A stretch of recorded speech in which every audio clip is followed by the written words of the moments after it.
Before we start the video, I just want to mention that I updated my Patreon page recently. There's reward tiers such as Discord roles and video sponsorship. I'm considering adding more rewards such as Discord bossing trips with me. If you guys like this reward idea or have any ideas of your own, let me know in the comments and I'll link this in the video description. Thanks guys and enjoy the video. So the community tab poll of the day is which old minigame should get an update to make it more popular. This is obviously very relevant to the video which you're about to watch.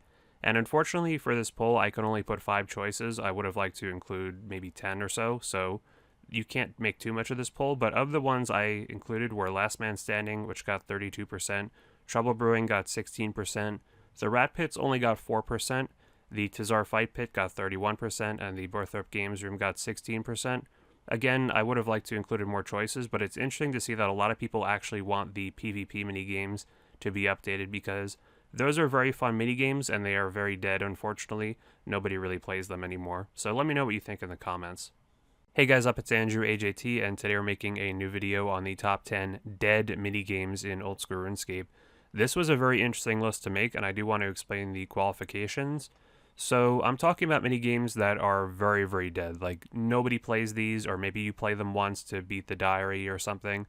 But if you go to the world for them, there's literally nobody there. Everybody's gone, or maybe you might find 1 or 2 people playing them once in a blue moon. So for the purpose of this list, Castle Wars will not actually be included because Castle Wars, even though I wish it was more popular and it probably does deserve some updates to make it more popular, it's not totally dead. You can go to Castle Wars on a peak time and maybe find 30 people playing it. That's not a lot, but compared to some of these other minigames, that is a lot. So let's dive right in, and I do think every minigame on this list does deserve updates to make it more popular and maybe to add new rewards and such, and that's also going to be a qualification for the list as to which minigames deserve that the most. So starting off the list at number 10 is a very fun minigame. This is Last Man Standing. This is one of the only minigames on the list that's actually a modern minigame, meaning it was added after the old school RuneScape release, whereas most of the minigames on this list were already in old school when the game came out. And this is a very fun minigame, but unfortunately nobody really plays it anymore. There aren't really rewards aside from you can play for GP, which many people do not want to do. A big problem I think with this minigame is if you want to play it and be really good at it, you need to be a master prey flicker. Like, I've beaten the Inferno, and there are people who could totally wreck me in this minigame because they can prey flick way better than I can. So maybe they need to fix that somehow. Maybe they need to make prayer not a thing in Last Man Standing, or maybe make it so you can't prey flick, or just maybe add some rewards so people would have more incentive to get really good at prayer flicking, because everything else about the minigame is great. There are so many fun things to do. It's really fun having this Last Man Standing format in old school RuneScape. The minigame has a huge and really interesting area, and there's so much strategy and methods to being really good at it that it's really sad that nobody really plays it anymore. The only way people typically play this minigame is when a big streamer is hosting it and gets some people to play it temporarily. Number 9 on the list is the Burthorpe Games Room, and this place honestly made me want to cry because it is so dead and it is such a depressing atmosphere. There is so much to the Burthorpe Games Room and nobody plays it ever. There's a ranking system. There's 4 different board games you can play. There are NPCs that you can hang out with and they sell you drinks. There's so many things in this minigame that are very, very cool, and there's nobody who plays it. There's even ranked areas. You can go into certain places if you have a certain rank in the minigame. There's unranked minigames, there's ranked minigames. There's pretty interesting games here, and nobody ever plays this at all. There's really a lot to this place, and I wish more people would play it, but perhaps they need to add some new reward systems or maybe some new minigames like chess to make it more worthwhile, because there's a lot to see here. Number 8 on the list is probably the most bizarre piece of content in the entire game, and it is completely dead. This is the Rat Pits minigame, which can be played after the Rat Catcher's quest has been completed, and you could play this in 4 different areas: in Varrock for cats, Ardoyan for kittens, Keldagrim for overgrown cats, and Port Sarim here for wily cats. This is effectively a staking minigame because the goal is to pit your cat against another player to see who can kill more rats, and you actually bet GP doing this, and it's really stupid. To bet GP, you have to click 100 coins at a time, which is extremely low, and I think there's a maximum of like 50,000 coins, so it's basically pointless. Once you're set up, your cats go in to fight rats, and whoever kills the most rats wins. You can actually tell your cat different things to change its stats before the fight with the Cat Speak amulet, which is a pretty interesting concept. The thing is, your cat can actually die fighting the rats, and you don't get it back, which is very scary, so nobody wants to play it for that reason alone, and the GP betting system is pointless. In my opinion, they should get rid of the GP betting system entirely and add a new set of rewards that can actually be useful, and maybe add a little bit more strategy to the game. The concept is there, but the execution is completely out of date. Coming in at number 7 is the Mage Training Arena, not to be confused with the Mage Arena in the Wilderness. This is a minigame where you can perform various magical activities and minigames to earn pizzazz points and also get some pretty cool rewards. The Master Wand, the Infinity Boots or Infinity Robes, the Bones to Peaches spell. There's some pretty good rewards, but unfortunately most of the activities are kind of grindy and really could use an update. I'm not going to pretend that I understand how all of them work, but they end up taking a long time to do and the rewards are very slow to earn. Maybe just making this minigame more fun somehow would be the best option. Number 6 on the list is the Range and Guild activities, and these are minigames that many people probably don't even know exist. Back in the actual year 2007, I used to play these for fun all the time, but looking back, there's really no point in playing them. So the first one is this tower minigame where you can fight these different rangers on different towers. There are different range levels, and the guides here recommend which ones to go after based on your range level.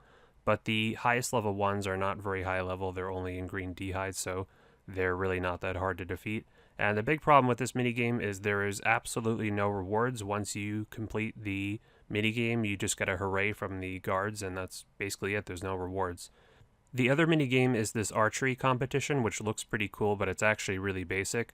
You fire 10 bronze arrows at these targets, and you get more points for hitting close to the center. But there doesn't seem to be any way to aim. It just seems kind of random.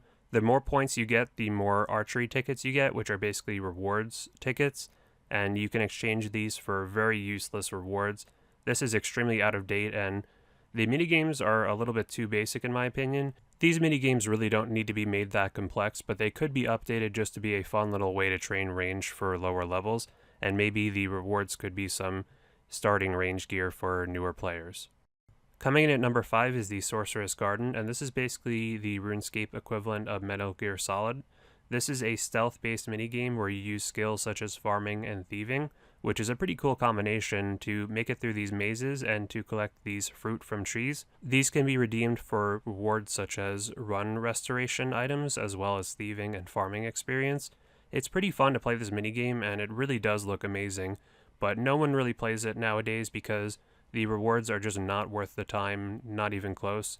So if they added a new reward system, or maybe even a competitive aspect to this minigame with other players, I think it could be an extremely fun experience. The number 4 spot on our list belongs to Temple Trekking, which is a minigame in Mauritania, where you have to escort citizens throughout the swamp. You have to use skills, combat, and also solve puzzles. It's pretty fun, and there's a lot of different paths you can go, and situations you can encounter. Unfortunately, there's not much reason to play this unless you're a certain Mauritania Ultimate Iron Man, because the rewards are not very good. Most people will come here for the Lumberjack outfit, but once they get that, they will no longer come back. You can get some minor XP rewards, but for most players, they are not very useful. Still, this is a very fun minigame, and if it could be updated in some small ways for quality of life purposes, and maybe add some new rewards, this could be a very fun destination for many players. Coming in at number 3 on the list is the Rouges Den minigame in Burthorpe, and this is a very fun maze you can complete with your agility and thieving skills. It's very fun to see how fast you can complete it because it requires very precise movement. The only reward for completing this that's worthwhile is the Rogue's outfit, which helps you training thieving. But the problem is, it's really the only reason to come to this minigame, so similar to Temple Trekking, currently once you get the full set of armor, there's really no reason to ever come back. And I think this could be remedied by making new mazes and maybe randomly generated mazes, and maybe adding a competitive element to it as well to see who can complete the mazes in the quickest time. This could give you a decent amount of thieving experience per hour, making it a decent alternative to Pyramid Plunder, as well as maybe some new equipment and recolorizations of the rogue armor. The runner-up spot on the list is Trouble Brewing, and this is probably the most depressing minigame on the list because it actually looks incredibly cool. Like, if you actually could figure out how to play this and you got a lot of people who did. It looks like it would be very, very fun. But if you go to World 304, which is the theme world, basically there's no one ever here. The only people that are ever here are the people who are doing it for the diary, and they don't understand what they're doing. And even those people are kind of rare. The biggest problem is how complicated this minigame is. You will immediately find when you join a 30-page rulebook that explains everything, and this is pretty complicated for a minigame in RuneScape. And you have to wait to get into a game as well. It's kind of like a Castle War style waiting room, and it could take quite a long time just to get into a game, and that's even if you're lucky enough to have another player to play against. The basic objective of the game is about brewing. You want to brew more than your opponents, and you also want to sabotage their efforts, which is a pretty unique concept for a RuneScape minigame. You have to collect a lot of supplies and make sure you tend to all these machines. There's a lot of moving parts here and things to do, so it doesn't really seem practical to play this minigame with a small team. There's a lot of strategy here. It seems like the best way to do it with a big team is to assign everyone a role, and once everyone knows what they're doing, it can be completed very efficiently. Shoutouts to this fan who found me. I've been seeing a lot of you guys in game recently, so always feel free to say hi. The rewards for this minigame are pretty sick. You can get these really cool flags and cosmetic outfits, but good luck earning enough reward pieces to buy any of them because they are very expensive. Without deep knowledge of this minigame, it's hard to say what should be changed to make it more popular. Perhaps it should be simplified a little bit and also make it more accessible to newer players by taking away the quest requirements, and maybe adding some additional rewards on top of the already very cool cosmetic rewards. I don't have a specific honorable mention to talk about before I reveal number 1, but I do want to show you on this OSRS wiki page, which I'll put in the description, that there is actually a lot more than 10 dead minigames that are worth updating that did not quite make this list. For example, Gnome Ball, Gnome Restaurant, Rogue Trader, Shades of Morton. There's ones like Fishing Trawler, which are not quite dead, but they also kind of fall under the category of people only play them for the rewards and then they never come back. Taibo, One Eye Cleanup, things like that. Maybe some of these are worth updating in the future, even if they're not the top priority. The number 1 dead minigame in old school RuneScape that deserves an update is the Fight Pits. Not to be confused with the Fight Caves, which is the sequel to the Fight Pits. That's the one where you go for the Fire Cape and Jad and all that. This is the PvP one, where you simply attack other players. It's kind of like the original Last Man Standing, except instead of using the minigame gear, you're using your own gear and you can bring whatever you want. This used to be very popular back in the day, like 13 years ago or something. People would play this all the time and it was quite fun, but nowadays it's totally dead. There's not even a theme world for it, so it's very hard to find people to play this with unless you just want to gather some friends together to play it. It's a safe minigame in the Tazar area, and back in the day when you would have 100 or 200 people in this minigame at once, it was very exciting to see who could survive the longest and be the last player standing. My absolute favorite thing about this minigame is if people are alive after a certain time, it tries to force an outcome by spawning Tazar monsters, and this is actually the first time these monsters appeared in the game. They were actually just later brought into the Fight Caves when that was released, and these are very cool. So first you get the bats, and then you get the big blobs, and they spawn a lot of them at once, so they can take you down pretty quickly. So once these guys are here, eventually you get the rangers, which can multiply. If you don't kill them all in time, more will spawn, so it's like a dupe. We tried this here, and look, there's like 15 of these guys, and some of them are just walking away, which you never see with these guys because normally in the Fight Caves, they're always targeted on you, whereas there's actually just one wandering around back there. And this is pretty damn awesome to fight, and there's also a feature where if you're in here long enough, you can start taking damage just from the lava. So there's a lot of things going on, and it's really fun when it's a competition between you and the other player to see who can survive the longest. Look at that guy just wandering around in the background. Isn't that so funny? You never see those guys walking animation because they're always after you, except in this certain circumstance. It's also a good spectator minigame, as you see those orbs in the center and all around the corners have the players that have already died in them, so they can watch the rest of the game even though they are out of it. I do kind of wonder what would happen if you could survive long enough to spawn enough monsters where it would start to seriously lag the game. That was already starting to happen here, but because of the area damage and we were out of food, we couldn't really test it further. The rewards for this minigame are almost nothing. You get the red skull, as you see there, which used to be a big sign of prestige back in the day, but it doesn't mean much anymore because nobody really plays this. You also get some Tokul, but it's not a whole lot. Perhaps they need to add some XP or armor rewards for this, and There definitely should be a designated theme world for this, as people can't really find each other to play this. There's an argument to be made that the whole minigame system needs to be upgraded.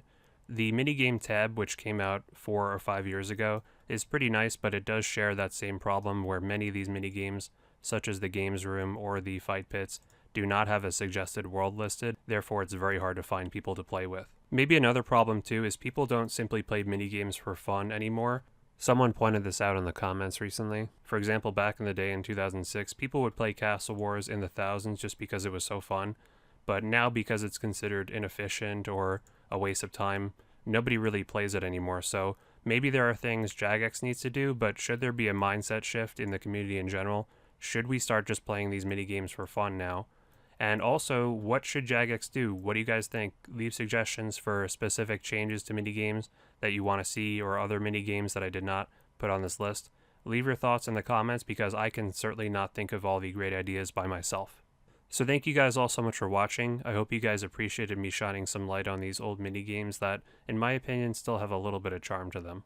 If you made it this far, please leave a like, I'd really appreciate that. This video took a long time to make, trying to figure out all these old minigames, but it was really a nostalgic video to make for me, because I haven't played some of these in literally decades. If you want to check out more top 10 videos like this, I'll put my playlist of them in the end screen, as well as in the description. Please consider subscribing to the channel. I upload new videos every Tuesday, and if you never want to miss them, you can click the bell icon to get notifications whenever they're up. You can join our clan chat, AndrewAJT62, that'll be up on screen.